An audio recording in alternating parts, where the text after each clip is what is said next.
أعتقد أن المنتخب المغربي لأقل من 20 سنة ينتقم لما تعرض له المنتخب الأول في مونديال قطر. أنا أتفق معك في هذه الفكرة، والمنتخب المغربي الصغير كانت لديه غريزة الانتقام قوية اليوم. شاهدنا منتخبا مقاتلا يسعى للانتقام بشدة من منتخب. بصراحة ما فعله المنتخب المغربي لأقل من 20 سنة أمام منتخبنا الفرنسي الوطني كان أشبه بصفعة كروية راقية. لم يكن الأمر مجرد فوز، بل كان إعلاناً عن جيل لا يعرف الخوف، جيل يلعب وكأنه يحمل ذاكرة أمته فوق كتفيه. هؤلاء الفتيان الصغار قدموا مباراة بروح الكبار، بروح فيها شيء من العناد، شيء من الرغبة في تصحيح التاريخ. لا أحد في فرنسا كان يتوقع أن يرى هذا الانفجار المغربي، هذه الغريزة الكروية التي تمتزج بين المهارة والعزيمة. بصراحة هذا المنتخب المغربي الصغير جعلنا نعيد التفكير في كل شيء. أي طاقة يمتلكها هؤلاء الفتيان، أي روح. لم تكن مباراة كرة قدم عادية، بل كانت رسالة من جيل يقول للعالم نحن هنا. وهذه هي كرة القدم الحقيقية. المغرب كان لسنوات ضحية للقرارات الظالمة، للحكام، ولمنظومة لم تكن منصفة دائما. لكن شيئا ما تغير اليوم، كأن كرة القدم بدأت تتطهر، كأن العدالة الرياضية بدأت تعود لمكانها الطبيعي. والنتيجة ظهور قوة مغربية لا يمكن إنكارها، لعب منضبط، شغف صادق، وإيمان لا يتزعزع بالنصر. هذا الجيل لا ينتظر الرحمة من أحد، بل يصنع مجده بقدميه. صدقوني، ما نراه اليوم ليس مفاجأة، بل بداية لحقبة جديدة، حقبة مغربية بكل معنى الكلمة. بين الجمال والرغبة في الانتقام الرياضي النبيل، نعم، يمكننا أن نسميها غريزة الانتقام الجميل، لأن ما حدث في مونديال قطر ما زال حاضرا في الذاكرة. والمغرب اليوم يرد بطريقته الخاصة، لا بالكلام بل بالأداء والمجد.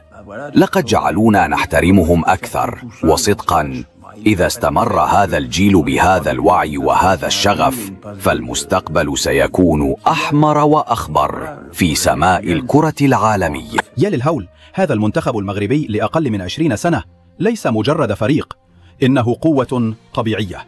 لم أرى مثل هذه الانضباطية، هذا العزم، وهذه الرغبة في الفوز منذ زمن طويل. لقد كان المغرب يعاني من ظلم سابق على يد الحكام، لكن اليوم كرة القدم تتطهر والحق يظهر على أرض الملعب. حسناً، لنحلل ما حدث اليوم. المنتخب المغربي لأقل من 20 سنة قدم أداء استثنائيا بكل المقاييس. التنظيم التكتيكي كان مذهلا، الدفاع محكم، والهجمات مرتبة بعناية، مع سرعة مذهلة في الانتقال من الدفاع إلى الهجوم. ما يلفت الانتباه هو الانضباط الذهني والثقة التي تظهر على وجوه هؤلاء الفتيان، وكأنهم يعلمون أن كل لمسة لها وزنها، وكل قرار على أرض الملعب يمكن أن يصنع الفارق. المغرب لم يكن مجرد خصم اليوم، بل درسا في كرة القدم الحديثة، مع لمسة من العزيمة التي تجعل كل فريق يتوقف أمامهم احتراما. هذا الفريق الصغير أثبت أن الكرة المغربية بدأت تبرز بقوة على الساحة العالمية. أود أن أقول بصراحة، لقد واجهنا اليوم خصما استثنائيا، فريقا شابا لكنه عظيم بروحه وقوته. المنتخب المغربي لأقل من 20 سنة لعب كما لو أنه ليس فريقا شابا، بل جيش متكامل على أرض الملعب. كل لاعب يعرف دوره، كل تمريرة محسوبة، وكل هجمة تحمل خطورة حقيقية. أعجبتني الروح القتالية لديهم، الانضباط، الإرادة، والقدرة على التعامل مع الضغط.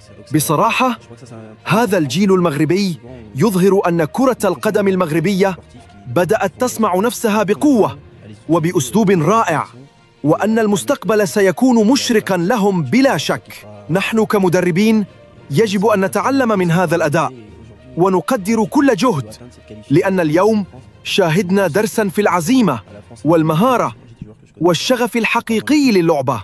تحية كبيرة لهؤلاء اللاعبين وللمغرب على هذا الإنجاز الرائع. أقل من 20 سنة المغرب كنا نتمناه على الأقل يحقق في يوم من الأيام ولو 10% من إنجازات المنتخب المغربي الشقيق في المغرب. المنتخب المغربي لأقل من 20 سنة.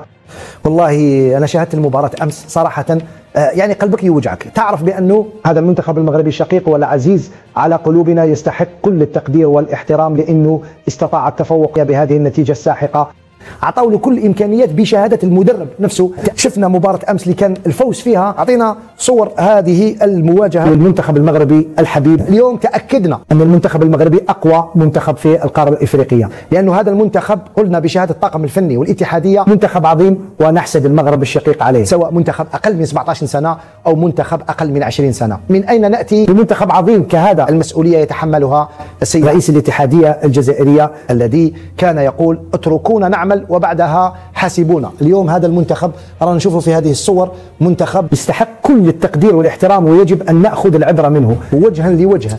لأقل من 20 سنة عندهم 19 سنة اللاعبين هذو، لأن المنتخب المغربي لأقل من 20 سنة مصنف ضمن كبار المنتخبات العالمية، وإحنا خارج السباق مثلما نحن خارج السباق في منتخب مع منتخب أقل من 17 سنة. محمد قاسي سعيد، أين هو الخلل في المنتخبات الشبانية؟ كنا نقولوا كنا نيجليجيو لي زيكيب تاع لي جان، الان هذه الاتحاديه وضعت كل الامكانيات في لي زيكيب تاع لي جان، ما كانش التاهل حتى لكاس افريقيا. وما يقولولناش كنا ندو كاس العرب وكذا من قبل، لانه كي لحقنا كاس افريقيا بريمي تور اليميني ونظمناها في بلادنا. منتخب اقل من 17 كارثه، منتخب العاب البحر الابيض المتوسط كارثه تاع لي جان. في كل مره كوارث بالجمله. لماذا حسب رايك كلاعب سابق مريت على مختلف المنتخبات الشبانيه؟ اليوم كتب المنتخب المغربي للشباب صفحة جديدة في تاريخ كرة القدم المغربية. لم يكن مجرد فوز على فرنسا، بل كان إعلانا عن جيل يرفض أن يستهان به، جيل يملك الشجاعة والإصرار والمهارة التي تجعل العالم يقف احتراما. لقد رأينا لاعبين صغارا بأعمارهم، لكن قلوبهم كبيرة وعقولهم متقدمة وروحهم لا تقهر. قدموا مباراة استثنائية بكل المعايير، مباراة تجمع بين القوة والتكتيك، بين الحماس والذكاء، وبين العزيمة والجمال في الأداء. هذا الفوز ليس مجرد نتيجة، بل رسالة لكل من شكك في قدرة كرة القدم المغربية على المنافسة العالمية. رسالة تقول: المغرب هنا، المغرب قوي، والمستقبل لنا. ولم يكن هذا النجاح وليد صدفة، فقد شهدنا تاريخا من التحديات، من القرارات الظالمة من الحكام، ومن المواقف التي لم تكن عادلة. لكن هؤلاء الفتيان اليوم بروحهم وإصرارهم أثبتوا أن كرة القدم يمكن أن تطهر، وأن العدالة الرياضية تعود في النهاية لمن يستحقها. تأهل المغرب إلى النهائي ليس فقط إنجازا رياضيا، بل لحظة فخر لكل المغاربة، لحظة تجعلنا نشعر أننا جزء من تاريخ يكتب أمام أعيننا. هذا الجيل الشاب يحمل في قلبه آمال أمة كاملة، ويظهر لنا أن الطموح والعمل الجاد لا يعرف المستحيل.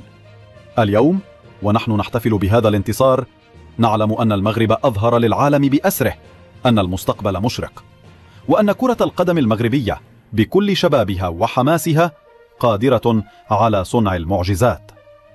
لن يتوقف هذا الجيل عند هذا الإنجاز، بل سيواصل رحلته حاملا الألوان الوطنية، ومثبتا أن القوة والشغف والعزيمة يمكن أن تصنع التاريخ. واليوم نحن جميعا شهود على ولادة أسطورة جديدة.